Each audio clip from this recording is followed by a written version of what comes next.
Are you ready to be the best that you can be?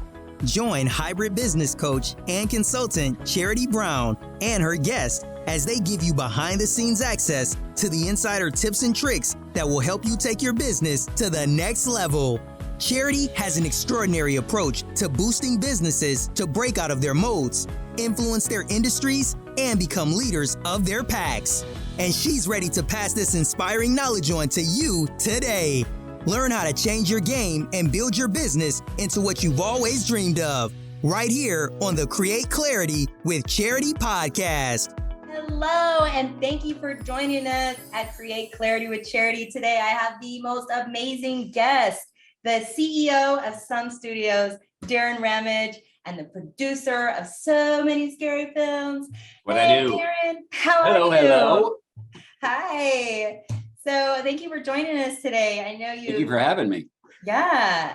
I'm sure my audience is just going to be so enthralled and amazed with all the things that you do. It's really quite the creative you have going on here. It's a journey, that's for sure. It's been a journey. Yeah. And it's really impressive. Your studios are amazing, and your accomplishments in the film industry obviously are just mind-blowing. So that's why you're here, because you really have a lot to offer, young creatives, focusing on the Arizona School of Media and Production, right. And your facility has housed so many amazing people that are learning how to produce music and film, and you've really done a lot in the business. There's a lot going on here. Yeah. There's a lot going on under a 24,000 square foot building. It was, it truly is amazing how we've been able to bring it all together and make all of the different, which we'll be talking about as we go throughout the course of this interview, that there's just so many different pieces to a puzzle that is the entertainment business. Yeah. From the production side to the distribution side and everything that's involved in all aspects of that. And, coming from nothing, literally nothing, to where I'm at today is, I'm pretty proud of it. Yeah. It's not been an easy road by any means, but you have to, that's part of life and part of running a business. If you don't, and you're keeping it real, because this isn't all about sugarcoating and, No. rainbows and unicorns, Yeah, Business no, is no, not a magic carpet ride. So. This is not your, big, high executive dude who, came from a lot of money and, got struck it rich with a .com or something like that, or, the internet, hype and all that. Mm-hmm. This is just grassroots, pulling the bootstraps up and making it work. Yeah. And well, what an accomplishment, because your studios are the nicest, finest, high end, amazing sets, amazing sound. I mean, you really can't get better than that. I mean, anyone who really appreciates that quality production sets, they got to hit you up. Yeah. Got to be the best. If you're not going to be the best, then just don't do it, because you'll never make it. Yeah, exactly. Because the competition is heavy, Hollywood's just right over there in LA, 5 hours away, they can go out there just as easy. We got New Mexico on the other side of us here in Arizona, and, with their film and incentives and, it's, we have more going against us, if you will, than we have going for us. Yeah. But yeah. And, if it was easy, everybody would do it. Yeah, exactly. You got to knuckle up. It's a dog eat dog world out there. And especially, right. As in the entertainment business, there's a lot of fakes, frauds, phonies, and BS. So you got to swimming with the sharks. Yeah. So that's amazing. And before I show off all your amazing studios and all your work and creatives, and, you're here really to let all the entrepreneurs, solopreneurs, the creators, the actors, the authors, the production companies, and anyone who has that creative edge that really feels like they need to put their work out there, that they really need to step up and take that next level of life, instead of just thinking about, oh man, I wish I wrote that play, or man, I wish I wrote that script, or man, I wish I recorded that that riff or whatever. Because you do music too, right? There you have we've got the recording studio. We've got one of the best recording studios literally this side of the Mississippi. The recording studio that rivals that of anything in LA. and or New York. I mean, we've had artists, producers, music producers and everything out here. I had Bobby Taylor. He's the founder of the Jackson 5 and was the man behind Michael Jackson for the first, 15 years of his career, who had come out and was actually brought into the studios, the recording studios, by Arizona State University, ASU, Nice. which our studios are the film school for ASU. So Okay, I just can't help myself. I'm actually going to pull it up here. Sorry. literally on I don't think people will know on the how. outside of our building, it's Sun Studios and ASU right next to it. So Yeah, like this isn't we're like considered part of the campus of Sun Studios. I mean, it's just, that's actually the entrance to our theater. Yeah, sunstudiosaz.com audience. Yep. Like if you really want to look at the newest upcoming, most high tech, most evolutionary sound and set, you really got to check out Sun Studios. Yeah, our biggest thing we do at the studios is music videos. Because stage 2 has a huge, massive green screen in it, and that way, we can put them anywhere on Earth that they want to be. You want to be in the tropics of Hawaii? Fine. You want to be on the moon? We can put you on the moon. Yeah. On Mars? I can put you on Mars. Right. That's what we can do with the green screen, and really, sweeten that up in our post-production facilities here. Yeah, and it's huge. It's not just like a little green screen room. It's like you can have this is gigantic. You could drive a tank into it. I think it's 16 feet high. I think it's like 40 feet by 30 feet cyclorama 2 wall. Yeah. So, it's the same thing that they shoot, major theatrical films on big green screen. So it's not just a little, piece of green paper behind, the actor or something like that. It's a big green screen. Yeah. And a lot of people probably think, man, that probably costs hundreds of thousands of dollars. And man, that studio is so high tech and amazing. But you really are open to that. There's no question about that. It's not cheap. Yeah. But you can get studio time for what, $30 an hour at your studio for sound? 40, when we do our specials and stuff like that, sometimes our Christmas specials, Valentine's Day specials, things like that, recording studio. I mean, we do give specials like that at times. So if someone wanted to come record their podcast there, like me, is it going to break my budget? No, I mean, we try to work with people, but I mean, the whole thing is that, we bring in high-end engineers. That's part of our pricing. Yes. That we have, for our recording studio. So the recording studio with engineer, it's usually around $100 an hour. And that you're getting top-notch, professional level recording. This is not something you do at your house. You don't have the level of equipment. Most people don't have the level of equipment that we have here at the studios. So what is the 20 cam motion? We got millions of dollars worth of equipment just in our recording studio. Yeah. And then I'm checking out this green screen right here, 2,200 square feet, 20 cam motion tracking capture systems, 16 grid covers, entire studio space, wall to wall, acoustically treated. Right. What, I mean, is that like $500,000, $10,000 an hour or what? No, that's, I think those are going, the stages I think we do I think it's close to like $2,000 a day. Oh, wow. For a 12-hour day. 12-hour day. Yeah. Yeah. See, I mean, that's we're totally more or less. I mean, a studio of that size in Los Angeles would literally be about $6,000-7,000 a day. Yeah, exactly. That's what it looks like. Yeah. So, I mean, it's really remarkable.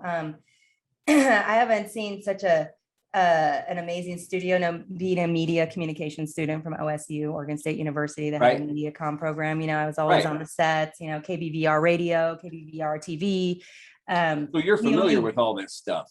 Well, we only dreamt of a studio like this. This was just a dream, Lucky those ASU students, and look at what you're doing. Just inspiring the young creatives and giving them a place. What's great about having ASU here at the studios 4 days a week, Monday through Thursday during the school year, Monday through Thursday, 8 in the morning to 8 p.m. They're having classes in here. There's about, they started here like 5 years ago. They had 350 students in their film department. And now they are up over 850 people. Wow. That's how big your auditorium is? You can fit 800 people? Well, no. That's students. So Oh, it's students. Okay, so they're students, rotating. the Yeah. faculty, right? The faculty, Got it. not the faculty, but the student body of the film department is over 850 now. So they've grown exponentially because of the studios. You know, you're being able to work in functioning, working, operating facilities. Yeah, with the So- best, highest tech equipment, you know, And in addition to multi-million that- dollar. In addition to that, you know, I try to, you know, throughout the school year, at least get to talk for, you know, 10, 15 minutes to each of the classes that is in there, because I like to Nice. educate the kids to think just a little more outside of just simply what they're being taught Yeah. in the film school, because you're learning all this, you know, all these aspects of the film, you know, script writing, editing, you know, camera, you know, the different apertures on the camera, the lenses. You're learning all of this stuff, which is great knowledge to know. But you're Mhm. doing all this so that you can make a piece, you can make a movie. Yeah. That's what you're doing it for, so you can make a movie. But Do you guys use Final Cut or Reason or what? Premiere, Premiere. Okay. we use Premiere mostly. Right. But that's just it for as far as the editing thing. I mean, we use Pro Tools, Pro Tools. obviously, Yeah. Pro in Tools. the Yeah. recording studio. Mhm. So, you know, that's my big thing, is I like to teach the kids, and I just want to you know, put a little something in their mind, plant that seed in their mind that if you're going to make something like this, a movie, it is important that you're making something that that you like, that you love, because it's a passion. This is a business of passion. There's no question about that. But you Mhm. also need to make a piece of product that other people want to see. Yes. Your audience. You've Your got audience. You have Yes. to have an audience, and your audience can't just be you and your buddies. It's got to be much Right. bigger than that. So, Yeah, I so- try to plant that seed inside of the students so that they don't borrow grandpa's money to go make a movie, and then it sits in the shelf and everybody watches it at Christmas time, you know, as a, you know, little something to do, because, oh, grandpa now lives with you because you borrowed his retirement money that you did nothing with. Seriously. It's serious. I mean, I joke about it and I say it in a joking way, but it's so true. Yeah. It's so Yeah. true. So I try to just plant that seed in them that they need to think outside of themselves. You Yeah. have to have an audience. And if you want, because you're making something, a movie in this case, you're making the movie so that people will watch it. Yeah. But Yeah, if you and don't you- make something that people want to watch, they're not going to watch it. Yeah. And on that note, your film background, not just are you providing a studio for the creative to produce, but you've actually produced multiple films, horror TV, you know, you're like a legend, right? Like you're I mean, in the film productions that, you know, you are, you really, you got your own Terror TV network, and you've Right. got how many movies? How many movies on here? CharityTV.com. We handle distribution on over 300 movies, some produced, some of the films that we've produced. I have about 100 films in my personal library that I own the intellectual property to. And then we've got about another 150, 200 films on top of that we license the movies from other filmmakers and directors all over the world. And we release them here in North America. We handle the release of those films on our company, Brain Damage Films, and Midnight Releasing. That's who handles that. Our limited theatrical is another division called Nocturnal Features. So we keep ourselves pretty busy. Accord International handles the international distribution on the films. We're at the Cannes Film Festival, American Film Market in Santa Monica, the Hong Kong Film Art, obviously in Hong Kong. So we travel around the world, and we license the movies to the people who are going to release the movies, not pirate the movies. They're going to actually, you know, legitimately release the movies in those territories. Yeah. A lot of and which they're is now done all- on the internet, obviously. You know, there's a lot of the business is done over the internet. So, which has made the business a lot more streamlined, Uh-huh. you know, but that's just a matter of that's why you got to stay on top of the ball, you know, of your company. Anybody that's wanting to start up, entrepreneurs, you have to stay on the cusp of what's going on. We deal with that a lot in our business here, because even in my time, 30 years in the business, we went from beta Laserdisc to VHS, to then DVD, and now everything's moved over to the internet, all in a lifetime, a generation, if you will, 30 years, You got to pivot. That was some massive pivoting, like keeping up with technology and the new wave of technology, and being able to convert that like you did and pivot. And that's really why you're ahead of the curve. And you have all these platforms, and you have all the content, and you have the creatives, you converted them so they're accessible now worldwide without all the overhead, right? Now you don't have to as much as the overhead, it's because, say the administration side of Brain Damage Films and Midnight Releasing. Well, it's the same team, it's the same staff, because they do the same thing. They package, market, release, announce, public relations, social media, all that stuff for movies. So it just happens to be two different brands. Yeah. Almost like Coca-Cola. Coca-Cola also owns, I think Pepsi owns Dasani water, but they a company will have different brands within the main company. And I've created some of that here with my entities, as in the case of Brain Damage Films and Midnight Releasing. They do the same thing, it's just different levels of films. Midnight Releasing handles the more high budget, higher production value, limited theatrical level films.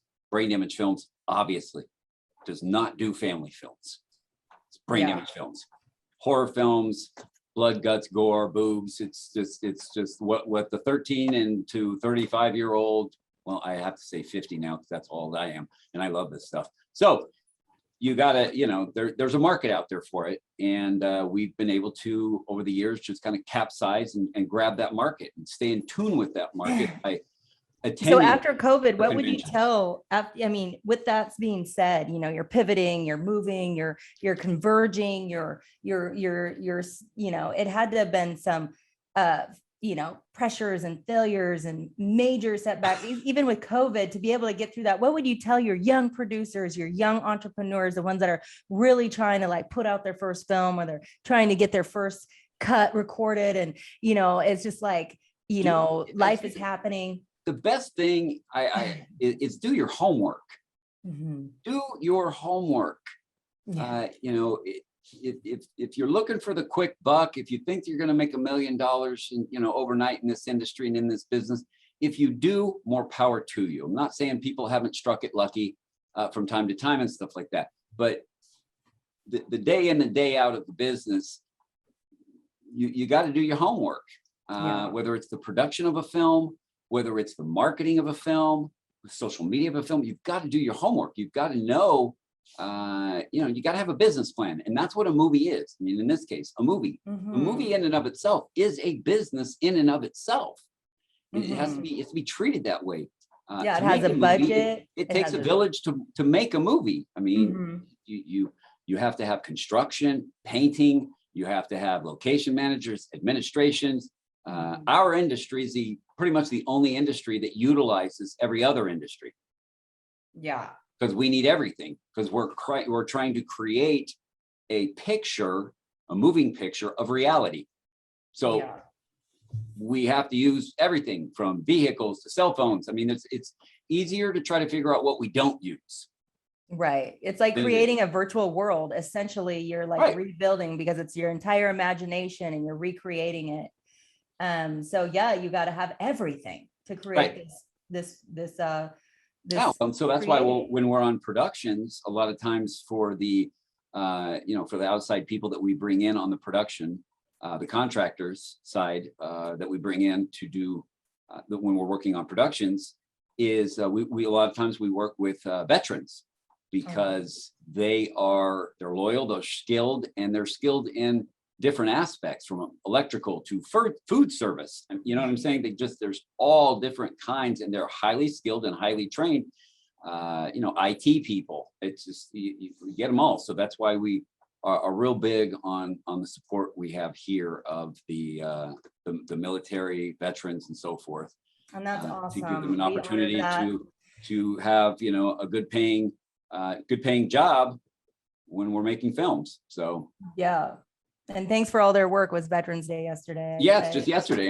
Cheers to that. Cheers to that. Yep, and, absolutely. That's really awesome, because we need to support the people that are really making our freedom of creative possible in this country, and be able to produce and, it's whatever we want, right? Like, I mean, you've really mastered the art of gore and scary and, frighten the pants off people. And people love that, but literally recreating that on a set, like the hours and hours and hours that goes into, just the makeup. Very demanding.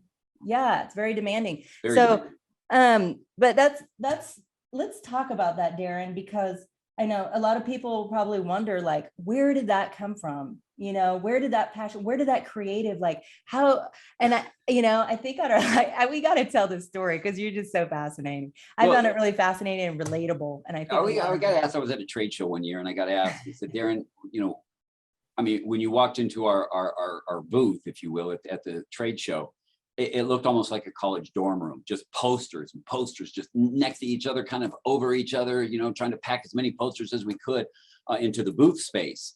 And it looked like a college dorm room. It just did. And so I had this writer, I think she was with Hollywood Reporter or Variety. She came into the booth and we kind of became, friends a little bit. And she asked me, she said, Darren, what you are so passionate about the genre and horror and everything. Yeah. What got you into this? I mean, which is why I personally, just side note, I have a huge fascination with serial killers, because I want to know what was it that first, turned you into a serial killer? What was that first thing that took you there? So basically she was asking me that same question. Why you're so much into horror? What brought you to that level? Why are you so into this? And it's a real quick short story. I call it Chasing the Fear, which will make sense in a second. That I was over at my father's and my stepmother's. They're watching Psycho. I'll try to make a long story short. And I'm sitting there. I'm an 8-year-old little boy, and I'm just freaking out, just absolutely freaking out about the movie. I'm seeing the blood go down, in Psycho, and I am just wickedly freaking out. We were on a white couch, and my knuckles matched the couch. You couldn't see the difference because I was holding on so tight to that couch, just freaked out, scared. And my mom and my stepdad came, they picked me up at the house, and I was like, thank God they're here. Thank God they're here. I got to get out of here. So on the way back, it was about a 45 minute drive to our house. I lived with my mom and my stepfather, and it was pure pitch black. I mean, just as black as night could be in between the two small cities in Southern California. And I was just absolutely freaked out. I was convinced that this killer was going to come and get us and kill us, and we weren't going to make it home, and we're going to die. And it was horrible. And I know that might sound a little funny here now. I'm 50 years old, but when you're 8 years old, I was freaked out beyond belief. Just absolutely wigged out of my mind. We pull around the corner, this mountain that you get in before the small town I lived in. And I saw the lights. And I'm like, wait a minute. Whoa, I'm not dead. We made it. I'm not dead. Wow. And now I'm 8 years old, thinking like a big person. I'm like, wow. And that was cool. American Psycho. I like that.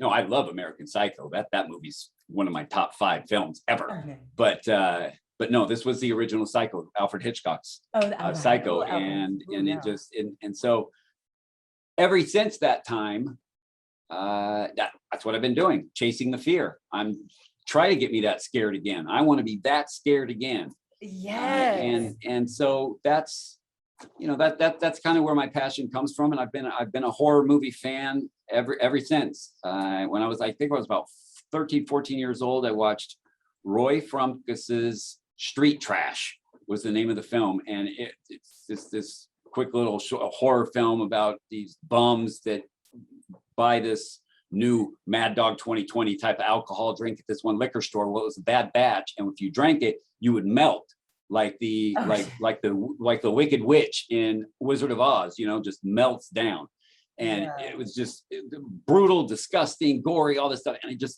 I loved it, and that's when I'm like, officially, okay, I'm a horror fan.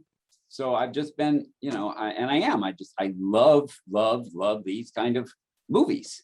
And so you produce this From Beneath and The Afflicted, or is this featured on your Nocturnal theater? No, those are films that I actually licensed. Nice. Yeah, those are Okay, films so we you license. license as well and distribute. Yeah, So- licensed to distribute. Clinton Road actually has Ice-T, as you can see it. It's got Ice-T, Vincent Pastore, Yeah, Aaron O'Brien. I mean, he's got some decent cast in that one. From yeah. Beneath has Sylvester, and I think that's the one that has Sylvester Stallone's brother in it. The Afflicted, man, that movie's just whacked out of your mind. Kane Hodder, which is, you know, Jason, and Leslie Easterbrook. She was in the Police Academies from way back. We did well with those films. We did very well with those films. Yeah, so you're so deep into this creative. It's not just like you're producing and you have the vision for the gore, but you're presenting the plays for even amateurs to come take a run at it. Well, like I said, you know, I have a passion for what I'm doing, and that's horror films, horror thrillers. You know, I love those kind of movies. But at the same time, I understand that I don't want to be a starving artist. I have no interest in being a starving artist. So that's where I bring what it is that we're doing in producing films and the art of producing those films. And I'm bringing the art of business to the table at the same time. Yes, that's where the value is. That's probably the nugget of what you're doing at Sun Studios, really. Well, and although I'd made like one or two films and been screwed over by distributors, and that's why I got into distribution many years, 30 years ago. Got into the distribution side of the business, and it just made sense for me. I've always been a charismatic, outgoing person. I like to sell. I like to meet people and talk to them, and get them excited and convinced to watch these films. And is that at the trade shows you do all that? Yeah. Yeah. I mean, that's why I say we're Accord International.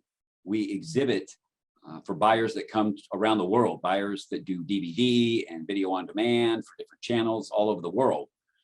So we meet with them face to face at the Cannes Film Festival, Hong Kong Film Art, American Film Market, which is in Santa Monica, California.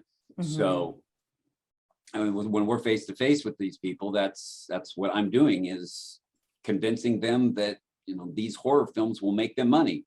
And it usually doesn't take me long. Once I can convince them once, they see it. There's a big audience out there. There's a much larger audience out there than people perceive. And that's what is important. Like the audience here, like that's who we're really reaching out to. Like now they know you exist. Now they know the options there. Now they know, that there's opportunity for them to take that passion and take their creative and bring it to film, bring it to TV, bring it to online. Right. And you facilitate that at like the best level. So they don't got to go to Hollywood now. They can go to, Phoenix. Come right here. Yeah. Right here, Phoenix, Arizona, 5th largest city, United States of America. We have about in the state of Arizona, we have any kind of location. That's another big thing that people don't. You think Arizona and they think Phoenix, and they think of sand and cactus, desert, and that's it. But we have mountains here that there's snow. They get snow on, a ton of snow on, that look. You'd think you were in Alaska. I mean, it's just up in Flag. It's magnificent. I've never been so blown my mind. I'm from Oregon, so we're surrounded by mountains, but they all have trees on them. Here, you just see these massive mountains of rock. It's like you're on Mars. Right. Like it's bizarre. It's like it's a whole different experience. So yeah, Phoenix is gorgeous. If you like the outdoors and the desert, and the Colorado River runs through here, and Lake Havasu, and then the Flag, we have the Grand Canyon in Arizona. Yeah, and the Grand Canyon. Yeah. It's just amazing. It's really like a world of its own. And it truly is. Yeah. That's one of the reasons, it's one of the reasons I came here years ago, is that, I had family here, but and that's the reason I've stayed here. I'm close to LA if I need to be in LA. That's my attitude. I can treat Southwest Airlines like a bus, here's my ticket. Let me go on. And there's been multiple times, probably at least once a month, if not 2 or 3 times a month, I literally take Southwest first thing in the morning, fly to LA, fly back that night, and I'm home in the same day. It's just a round trip little thing. Like I said, I treat it like a bus. Yeah, it's a sky bus. It's your Well, Airbus. way better than living there. I wouldn't want to live there. You know, I'm from Southern California. I don't want to live there anymore. It's ridiculous. And especially now after COVID and all this stuff, they just, the band Tool said it best, that they just need to fall off the earth. Okay. They just need to fall off into the water and California go away. Yeah, because they're all running Arizona. They all know it's all over. And that's why, I mean, it's really like with the COVID, I mean, I know that impacted your business at a huge level because the event center and, you know, the school and everything. It hurt the production side of our business. There's no question Yeah. about that. It definitely put a stress on it.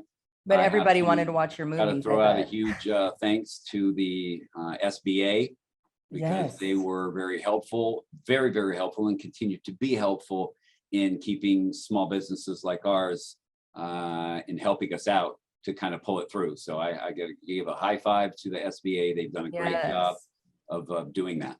Yeah, thank God. Yeah. You know, the PPP and the EIDL saved a Right. lot of businesses and gave a lot of opportunity for growth and to continue on when everything shut down. Right, when everything was shutting down, like I said, the production side, I mean, you couldn't have 10 people around each other. So obviously you can't make a movie. You can't even make a Yeah. music video. You can't even make a commercial with that limited amount of people. Mhm. So it put a real bad crimp on the studio production side of the business, but on the distribution side of the business, Mhm.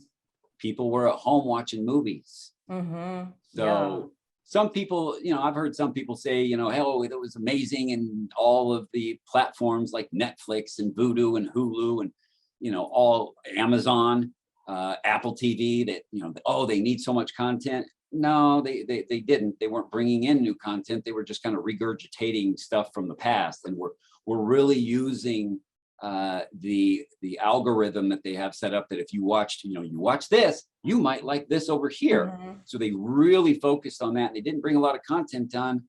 They just, what a lot of people did, and this was what they found, what a lot of people were doing during that time is watching things that older content, older Yeah. movies, older TV series that they had forgotten to watch, that they Was wanted Terror to. TV already launched? Was Terror TV, or is this something that you did during COVID? Terror the TV is just, terrortv.com? it's Terror TV really is still in its beta phase.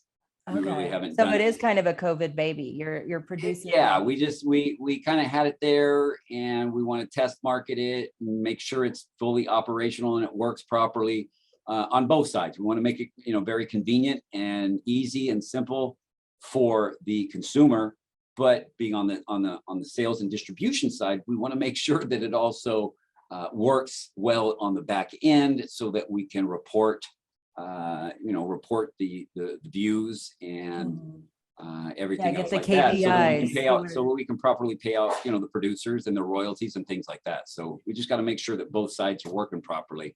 Yeah. So tell the audience where the best place is it braindamagefilms.com where they can watch your films, Damage or what's the Films, best place? Usually best place to go is to go to Brain Damage Films and click on one of the movies you're interested in, and on that page it'll give you places to click to view it, to watch it. Right. Because each movie, you know, like Amazon carries about 80% of all of our films.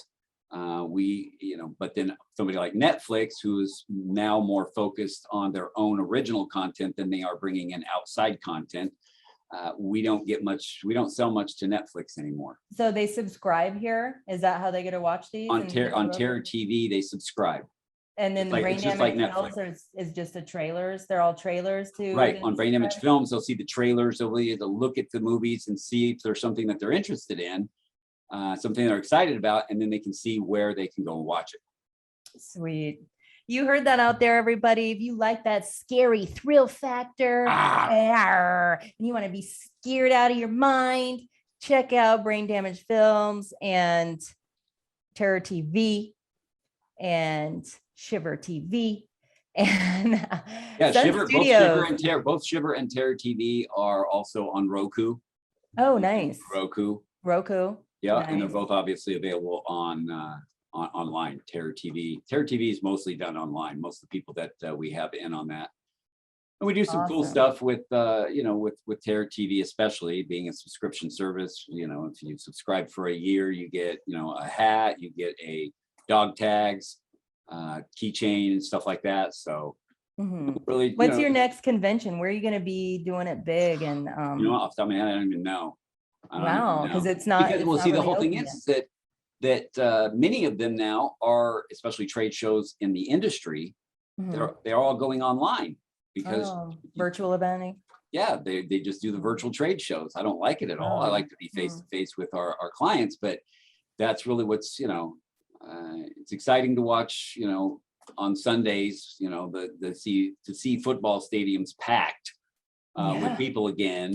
So Mhm. hopefully I'm hoping that, sometime in 2022 that the doors start opening back up for, if major trade show conventions are going online, it's made it very, very difficult for horror conventions and, anything like a convention or a trade show. It makes it difficult for them to happen. Yeah. So, this pandemic has caused a real ripple in those kind of things. So I don't know the next, convention, horror convention or industry trade show. I don't know when the next live one is going to be. Well, So, they can just come see you because your doors are open, hey, our doors right? are open right here. Your doors are open in Tempe, Sunny Tempe, Arizona.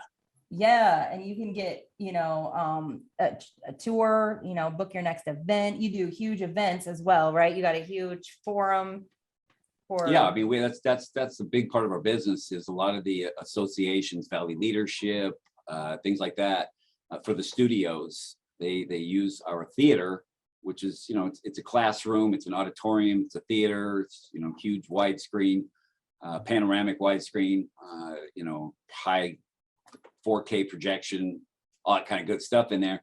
And they Mhm. usually will start their day in the auditorium, talking about things, announcements and things like that for their company or their association and so forth. And then they'll spend the second half of the day networking across the hallway. They go into soundstage one and they'll have some high top round tables and so forth, little, beer and wine, bar in the back and just network for the rest of the day. So it's been a big part of our business. That's a good picture right there of something. Yeah, that's they had in amazing. there. I'm just at awe. So everyone go to sunstudiosaz.com. I am so excited that you're here, Darren, because I work with a lot of other media kind of, podcasters, producers, Right. marketers, entrepreneurs. We need this. We need to be able to get our events. We need to have that high end, so I mean, if you're, a coach, a speaker, maybe you're doing networking, you're doing meetups, you're doing, Birthday parties. Seriously. Weddings, really, like everything, right? I got to tell you this story. I think I want to get married. Since the theater up here, since you're showing a picture of the auditorium of the theater over here. When this is about 4 or 5 years ago, my son's birthday is on December 2nd. So 1 year after I was coaching his baseball, his little league team, and when the game was over, and I grabbed all the players, a couple of the fathers, and we pulled them down here to down to the studios.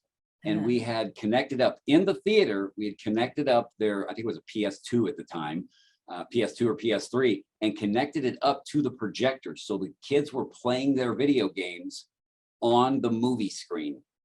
Wow. Brought in pizza, Cool. and they spent about 4 hours playing video games, sitting in a movie theater, and you're playing the game up on a massive, huge theatrical screen. That would be so cool. It was cool. It was really, really cool. Yeah.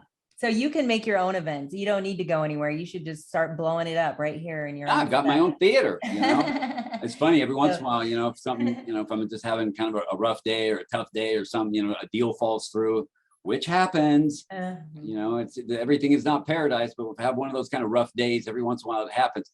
And I'll grab up. In fact, the last one I watched was American Psycho. I scoop up my DVD and I go into the theater and have my projectionist turn it on and leave.